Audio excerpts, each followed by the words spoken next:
lancement du programme des travailleurs étrangers temporaires cause des maux de tête aux entreprises d'ici. Aujourd'hui, on est un peu face au mur, en fait, de ces nouvelles réglementations-là. Dans cette entreprise de distribution alimentaire, 20 des employés sont des travailleurs étrangers temporaires, mais cette proportion est dorénavant fixée à 10 La durée maximale des contrats est aussi passée de 2 ans à 1 an.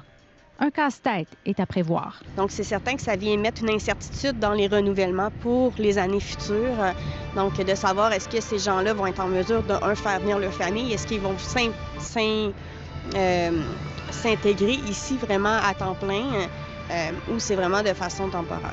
En plus de mettre une pression supplémentaire sur les équipes en place, ces nouvelles restrictions mettent en jeu la productivité des entreprises et par le fait même, l'offre aux consommateurs. Pour un consommateur qui veut se faire installer sa clôture, les installateurs de spa, de piscine, terrassement, tout ça, c'est des délais plus longs pour les livraisons de piscine, des incapacités même des fois de certaines entreprises à honorer les contrats qu'ils ont pris avec les consommateurs. De son côté, l'entreprise de transformation alimentaire Olimel a vu son seuil de travailleurs étrangers temporaires passer de 30 à 20 une contrainte qui pourrait faire basculer la production de certaines usines à un seuil critique.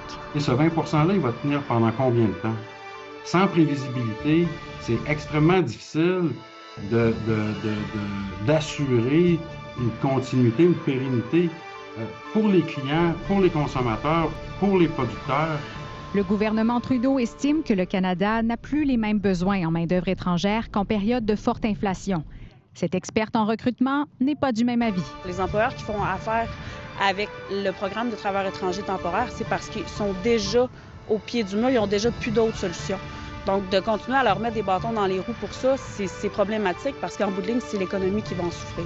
Des organisations pressent le gouvernement fédéral d'assouplir la réglementation pour éviter d'avoir à délaisser des travailleurs devenus, en quelque sorte, des membres de la famille.